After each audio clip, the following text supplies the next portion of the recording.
into 5 languages. It's on the U.S. Marine Corps Commandant's required reading list and is required reading at the FBI Academy and numerous other academies and colleges. Stop teaching our kids to kill. A call to action against TV, movie, and video game violence. That's another great book. Another one is called On Combat. Another one is called Warrior Mindset. The last one I'm going to mention here today is called Assassination Generation. So, Colonel Grossmans presented papers before the national conventions of the American Medical Association, the American Psychiatric Association, the American Psychological Association, the American Academy of Pediatrics, catching a theme, and over 100 different colleges and universities around the world. He's trained educators, law enforcement professionals at the federal, state, and regional level. He's done this in all 50 states and over a dozen foreign nations. Lieutenant Grossman is also called to the White House to serve on President Trump's roundtable on violent video games, and he's an expert witness in numerous cases and has also testified before Congress. And, you know, he also goes around to houses of worship to talk about defending the house of worship. So I'm not gonna waste any more time and bring him on. Here he is. Thank you, Mike. Lieutenant Colonel David Grossmans. Thank you, Mike. Whoever that guy is who's talking about me, go get it right. Yeah? Hey folks, I'm Dave. I appreciate the intro. And I'm the author of 16 books. I've got a lot of them down here right now and available afterwards, or wait as long as you need me to. And Paul, if you go ahead and turn on my video here, I'd appreciate that. We're document camera, get that up there. So what I want to talk to you about today is God, and guns, and guts. My book on spiritual combat has been embraced by military and law enforcement. Why Mommy Carries a Gun. If anybody in the family is going to carry a gun, this one we want the kids to know. Find a gun, stop, don't touch. 4 universal gun safety laws, Second Amendment, famous sheepdog throughout history, and on combat. It's a psychology and physiology of combat. Marine Corps Commandant's required reading list for over 20 years. We're going to talk a little bit about that. But I want to just lay a foundation as we work into that realm of God, and guns, and guts. How many of you have sworn an oath to justice? You see, we just said the Pledge of Allegiance. And what were the last 3 words of the Pledge of Allegiance? Justice for all. Justice for all. See, everybody here has sworn a solemn oath to justice from our youngest age. And I want to tell you about a tragic injustice. And the bastards in the media who have this blood on their hands and have censored the news. Now, folks, the first thing I want you to realize is just how desperately bad this situation is. We measure the problem of crime, and we are losing the war on crime. We're losing it. I will show you. We need to circle the wagons and keep your powder dry, and we're in the middle of violent times, and we don't even know it, and they're going to get worse.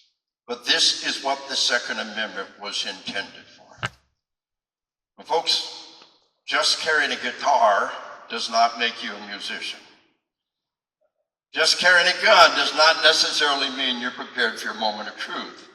I encourage you with all my heart and soul to train and prepare for these tragic, violent times, to fight for our families, to fight for our way of life, to fight for our nation. One of the best ways, and I wrote the book on combat, I wrote the book on killing, and I believe with all my heart, and Paul, turn it back on there, buddy, if you would. With all my heart, the single best way to prepare for combat is hunting. You want to be prepared for your moment of truth, you want to be equipped, hunt. Go with your friends who hunt if you don't hunt. The single best way to prepare yourself mentally and physically for that moment of truth. But let's start now and talk about the fact that medical technology is holding down the murder rate. We're being lied to every year. We measure the problem of the number of dead people, the murder rate, but it's being held down by medical technology. You get that. Nobody can deny it. So folks, we got one great data point. UMass Harvard study, peer-reviewed journal, between the 1960s and the 1990s, medical technology cut the murder rate to a third or a quarter would otherwise be. That is to compare the murders between the 60s and the 90s. You got to multiply the 90s by a factor of 3 or even a factor of 4. And the leaps and bounds of life-saving technology since the 1990s are astounding. Tourniquets alone have cut the murder rate at least in half. Now, on the average day in America, we have about 50 murders. It varies greatly, but think about 1 per state per day. Of course, it's not distributed that way.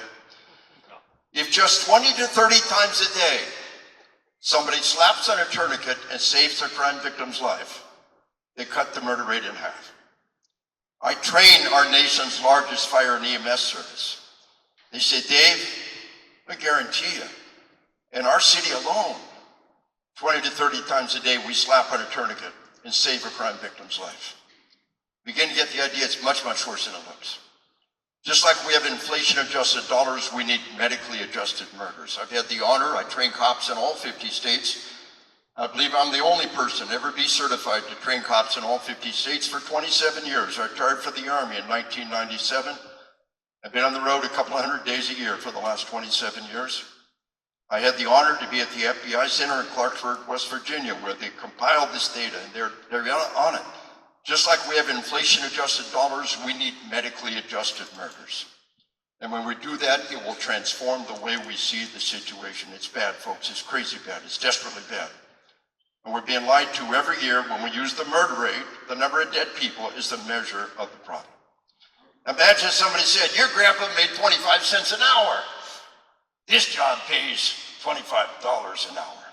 You're 100 times richer than your grandpa. That's your baloney meter going off. We all understand about inflation. You cannot compare money over a period of time. When they say, oh yeah, the murder rate exploded in 2020, but it's still below the 1960s. That's your baloney meter going off, folks. It's bad. It's crazy bad out there. And the people with this blood on their hands are invested in simply censoring the news. So let me show you what's going on now. Let's talk about the number of people murdered in America. Now here we are, and again, Paul, we'll just leave it on from here on. We should be in pretty good shape. Here we are in 2006, and we got 17,000 Americans murdered. 2008, 16,000. 2009, 15,000. This is medical technology, police technology, doing its job. It levels out a little bit, that happens, but then here we are in 2015 and 2016. Homicides exploded like nothing we have ever seen before for 2 years straight and then stayed there. Now what was happening in 15, 16? The FBI guys put this data together, they call it the Ferguson effect. The Ferguson effect, that sick narrative, that sick, twisted narrative that the cops are evil and the cops are killing innocent people every day. I will tell you how many people the media murdered with that sick narrative. 1,722 dead Americans. The following year, that many plus 1,367. The following year, it stayed there. And this is all that sick narrative that the criminals are the good guys and the cops are the bad guys. It has unleashed violence that like nothing we've ever seen before. How many of you heard about the Ferguson effect? How many of you knew it was happening? Yeah. But that's just the beginning, because now we'll look at the Minneapolis effect. Now, folks, let's zoom out now and look at the big picture. This is from the New York Times, and they said there is no precedent for what happened in 2020. Then why did they bury this in the Sunday supplement and never mention it again? Because they said, oops, This points the finger right back at us. They have this blood on their hands. So folks, here we are now. This is the year-over-year increase, decrease in murders. In the 1960s, up this much more, bloop, bloop, bloop, bloop, bloop. They all stack, down for a year, bloop, bloop, up, Here we are in the 1980s, down for a couple of years. But if you allow for medical technology, it ain't down at all, folks. And then up, and look at the 1990s. Here we are, down, but we had a tripling of per capita incarceration. And when we allow for medical technology, we have to multiply by a factor of 3 or 4. It ain't down at all, folks. It ain't down at all. But then we have this little period of up, down, up, down, up, down. See those 2 years now? That's the Ferguson effect. See those 2 years? Yeah, that's Ferguson. And there's 2020. New York Times. There is no precedent. And then they said, oops. That points the finger right back at us. This is the George Floyd effect. This is the Minneapolis effect. It began in May of 2020. An explosion of violence and homicide like nothing we've ever seen before. How many even heard about it? Those mostly peaceful riots that were happening in 2020 are the biggest explosion of bloodshed in American history. Not only does it beyond anything we've seen, if we allow for medical technology, it's orders of magnitude worse than it looks like right there. And we don't even know it. Let me show you another study that's looking at the same data here. Now, this is a Pew Research, and they're looking at per capita increase, decrease in violence. Now, folks, here we are in the 60s, up, down, right? And they included 9/11. There's 9/11, up, boom, down the next year. But here's the Ferguson effect, right? Those 2 years, and then it stayed there. And then here's 2020. And it did not go down the next year. Folks, we have not even begun to recover to pre-Ferguson levels.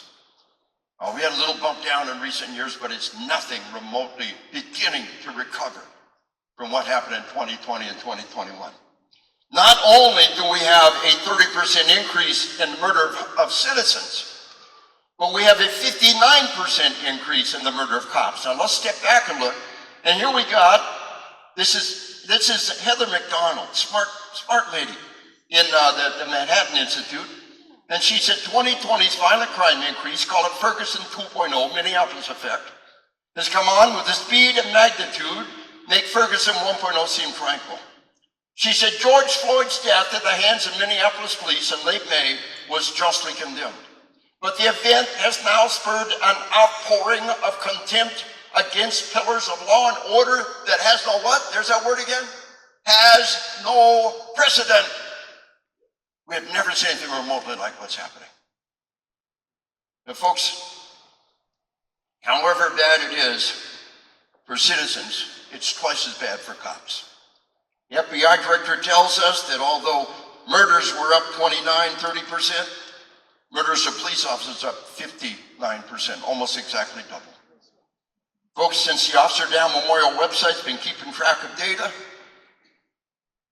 2021 was the all-time record number of cops murdered in the line of duty, in spite of body armor, in spite of medical technology, in spite of tactics. How many of you knew that 2021 was the all-time record number of cops murdered in the line of duty? Yeah. Why do we know this? Now, folks, another bit of data here that it hasn't gone away. Here we are in 2023. The National FOP, the Fraternal Order of Police, says in 23, the all-time record number of cops shot in the line of duty. How many of y'all know about that? How come this isn't freaking headline news? Because it points the finger right back at the media. And that sick narrative that the cops are evil and the criminals are the good guys. It's a sick narrative that the world divides into the oppressor and the oppressed. And the criminals are the oppressed.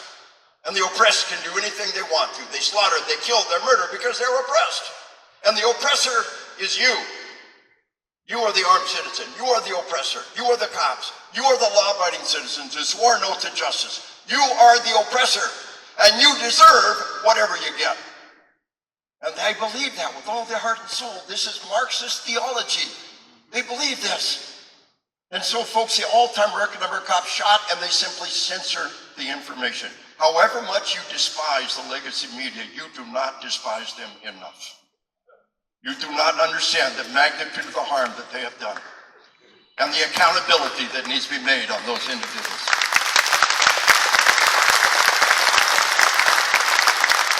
Now, we have two crime reports in America. We have what the people report to the cops, and the cops report to the FBI. And there's whole parts of our nation that doesn't even report anymore.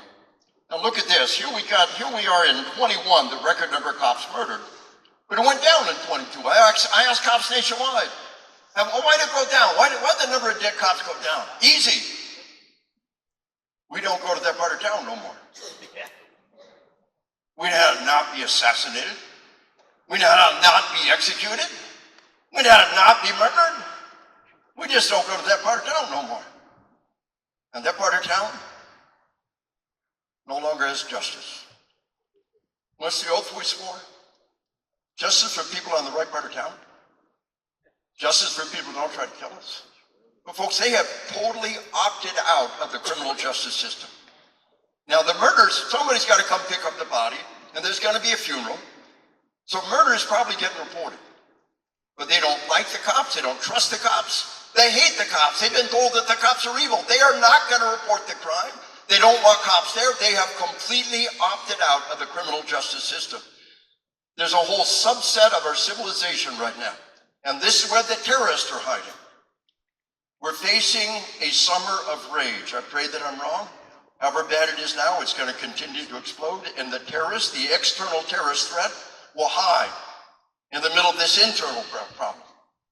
And they will magnify the entire dynamic of what's going on. So again, we have two crime reports now.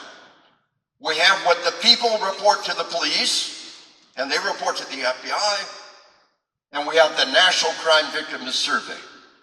Every year, we call thousands of people. Were you a victim of assault? Were you a victim of rape? Were you a victim of robbery?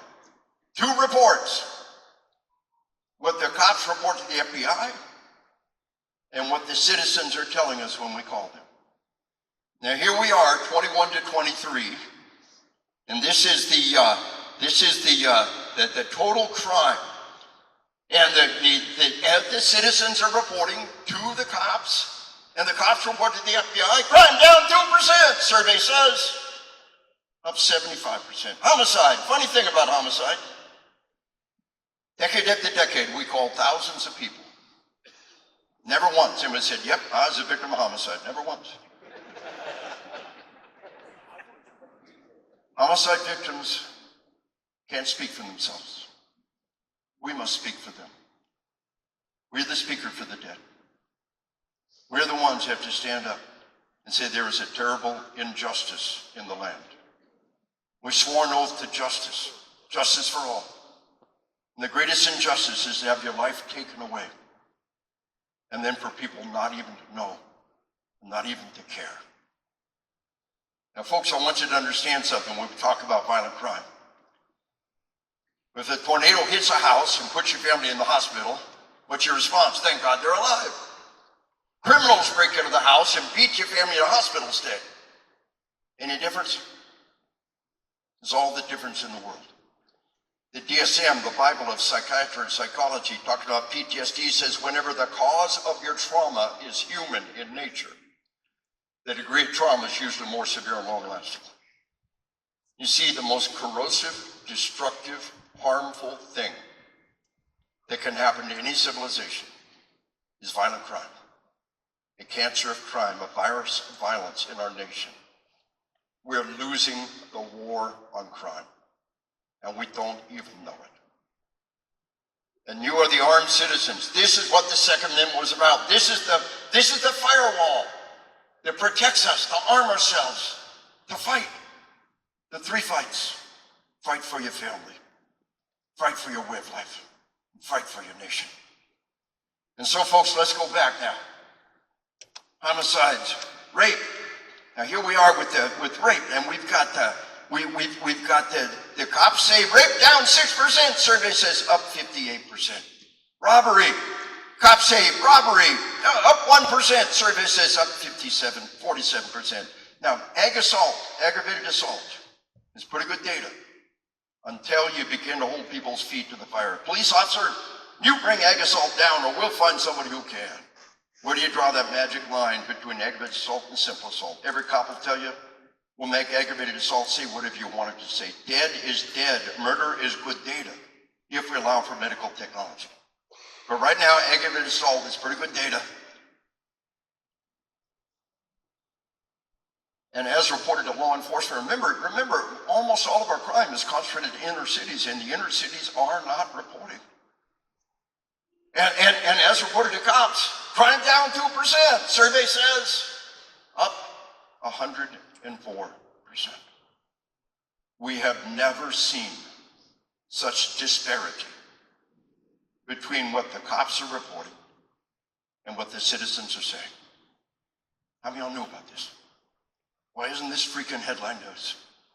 The wheels are coming off the bus. We're losing the war on crime. We've got record levels of violence, and they simply censor the news. And then we tell our cops, we don't want warrior cops. We don't want those evil warrior cops. And so then we got the school resource officer at the Parkland, Florida school massacre. It is not a shooting, it is a massacre. Every time a criminal act is called a shooting, it should piss you off right down to your socks. When did the word shooting become a term for a criminal act? The Jonesboro shooting, the Virginia Tech shooting, these are massacres. And this is the cop who sat outside and did nothing at the Parkland, Florida school massacre. He's charged with multiple felonies. He was acquitted, but he was told, we don't want warriors. It's not your job to attack, it's your job to defend, but we need to go in that door and take a bullet for a kid. We need cops who know when to attack and when to defend. Let me show you two other people. You remember the Uvalde school massacre in Texas?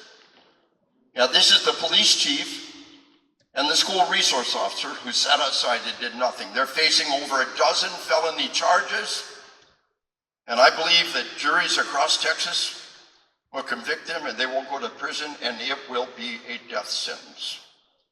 Cops in prison are dead anyway. Cops who went to prison because they sat and did nothing while children were slaughtered. And this is not a peaceful execution by the Justice Department. This is living your life in fear and then dying a violent, horrible death. Because they were told, we don't want warriors. It's not your job to take a bullet for a kid. And they bought that sick, evil line. And they sat outside and did nothing while children died because nobody told them. The time has come for you to be a warrior. The time has come for you to go in and die for a child. The time has come for you to go in and attack evil. And so, folks, what we're looking at here, Heather McDonald, I mentioned her earlier. She wrote a book called The War on Cops. That's what it is, a flat-out war on cops. But Heather doesn't have the Minneapolis effect. She'll update her book. The book I commend your attention, I wrote the foreword to the book, is called Blue Lies. The War on Justice. It's a flat-out war on justice. It is eating away at the fabric of our civilization. But there's hope. Now, folks, the number of dead cops ought to be going down. The media stopped throwing the fuel on the fire with this evil cop business, but it's still there. It's still simmering away. Now, since the Officer Down Memorial website's been keeping data, January and March of this year are tied for the lowest number of cops murdered in those months. February set a new record for the lowest number of cops murdered in February. Leadership matters. And our president has helped to turn the tide on this, but it hasn't gone away. And now the media is telling us that the president is Hitler, and everybody that voted for him is a Nazi. I just showed you this kind of language has repercussions. This kind of sick language in the media has repercussions. Thousands of people murdered, hundreds of thousands of people assaulted and scarred and maimed. This sick narrative in the media. And I pray that I'm wrong, but many people say we're facing a summer of rage. We're already at that baseline level. It's not going away. We haven't even begun to recover to pre-Minneapolis, let alone pre-Ferguson. That baseline is there, this baseline hatred and distrust of cops. And now we got the summer of rage on top of that and the terrorist attack that is going to come in the middle of all of that. Our cops are maxed out, recruiting is down, retention is down. But this is what the Second Amendment was intended for. Our founding fathers knew times like this. They knew horrible attacks. They knew tragic times on the frontier when the only thing that kept you alive was a loaded musket and the skill and the will to use it, you understand? To fight for your family, to fight for your way of life, to fight for your nation. So I want to ask you a question right now. Why would anybody be a cop in this day and age? Why would anybody stay in the fight? All I can do is tell you why I stay in the fight. I'm 68 years old, and for the last 27 years, I've been on the road a couple hundred days a year, training cops across America, military and law enforcement, schools, and many others. Waiting at home for me is my bride of 49 years, my high school sweetheart. Now, we currently live in the great state of Illinois, and we're proud to be part of the fight that you're fighting. But my bride, she was 15. I was 17 when I proposed to her. We are from Arkansas originally.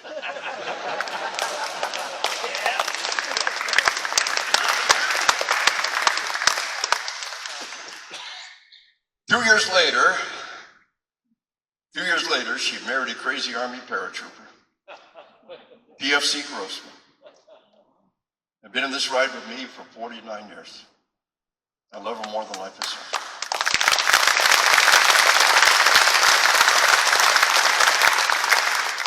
But I get home 2 or 3, 4 nights a week, conjugal visit, clean underwear, back on the road.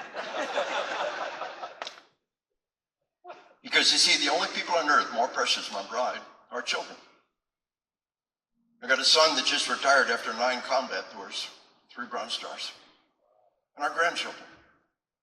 I have a grandson deployed to Kuwait right now. He's a smart kid. His uncle went Spec Ops, his grandpa went infantry, he went Intel, smart kid. He met a girl in Intel school and he's gonna marry this girl. You had to choose your daughter-in-law or your granddaughter-in-law. A girl with a top secret security clearance would probably be pretty good, yeah?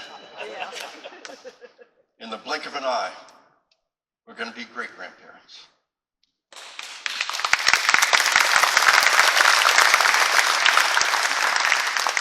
And we believe if we love our children, if we love our grandchildren, if we love our God, if we love our nation, we'll fight. I'm 68 years old, and my prayer is I can do this for another 20 years. Every day I have the health. Every day somebody wants to hear what got to give, I'm going to walk out that door and do it. So I want to ask you a question here, folks. Pretty important question. It lays a foundation for where we're headed and who we are. What is the opposite of evil? What defeats evil? Is light defeats darkness.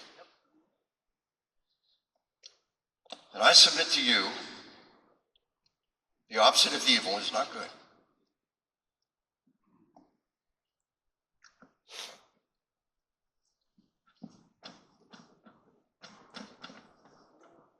The opposite of evil is love. Evil is the absence of love, just as darkness is the absence of light. How do we fight evil? With love. Love for our children. Love for our God. Love for our nation. Love means the worse it gets, how do you fight? Yes? Look, you got a sick kid at home. You abandon the family? Huh? Sick kid. Didn't sign on for that. I'm out of here. No. Got a sick kid. You empty the bank account. You'd start a Kickstarter fund. Maybe you or your spouse would quit the job and stay full-time. That's what love means. A lot of country western fans out there, yeah? Maybe one of the 10 saddest country western songs ever written. You picked a fine time to leave me, Lucille. Remember that one? You picked a fine time to leave me, Lucille. 4 hungry children and a crop in the field. I've had some bad times, through some sad times. This time the hurt won't heal. You picked a fine time, believe me. That song tears your heart out.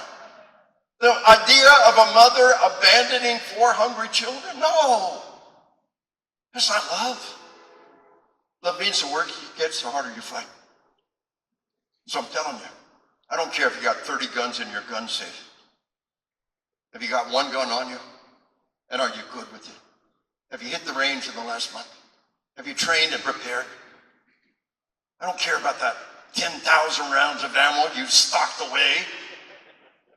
Is that 200 rounds of ammo you fired on the range this month? Do you understand? Are you pissing your money away? Are you pissing your time away? Are you preparing for your moment of truth? Are you prepared to fight? To fight for our family. To fight for our way of life. To fight for our nation. And so, folks, I never done much. My war was a Cold War. I got out in '97. These kids today will see more in a week than we would see in our entire career. But I've had the honor to interview more people who have been in combat than anybody in human history.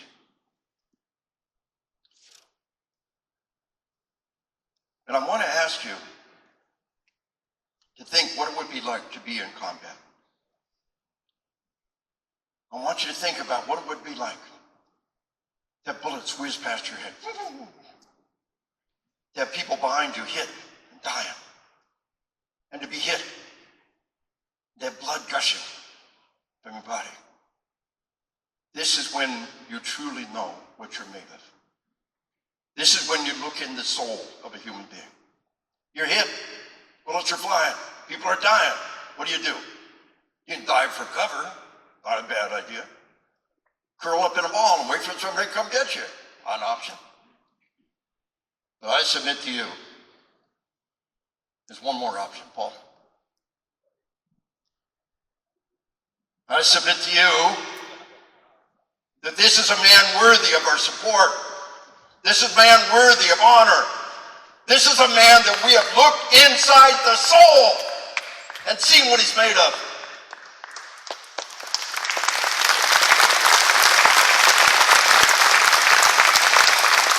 And what he told us to do was to fight. To fight. To fight for our families. To fight for our way of life. And to fight for our nation.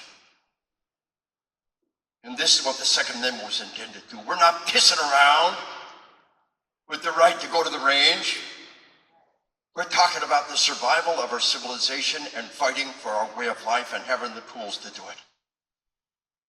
And as you go about that most noble and virtuous of all endeavors, the 3 fights, to fight for our families, to fight for our way of life, to fight for our nation, to follow a man who's led us with courage and honor.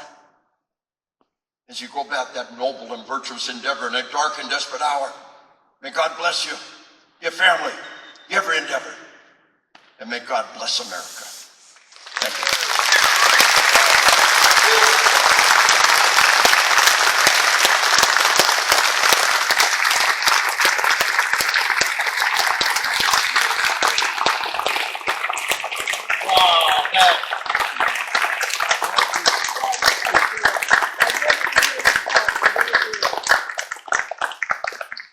Awesome. Thank you so much. So, we got just a little bit of housekeeping, an announcement, and one more IGOLD commercial.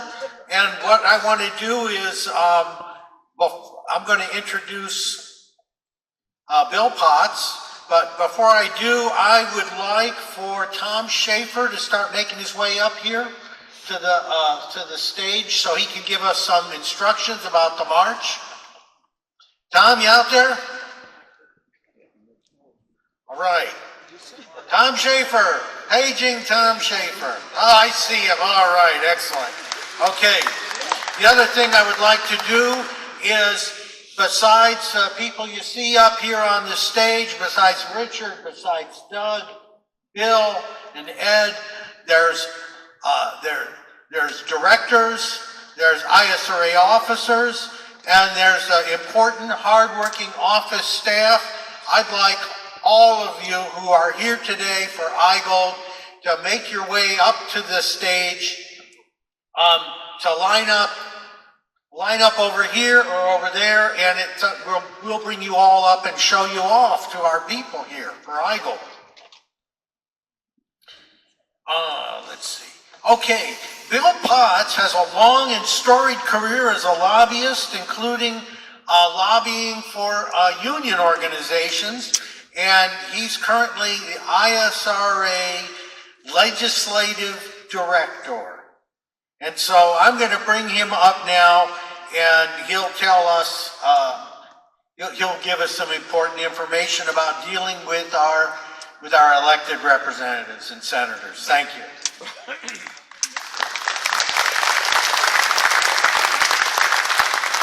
Good morning.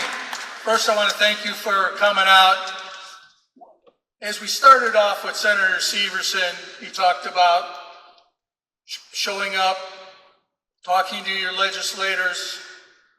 You're here, you're going to get some cards to drop off. We're going to march over to the Lincoln statue. We're going to hear from some legislators. Some of our friends are going to come out.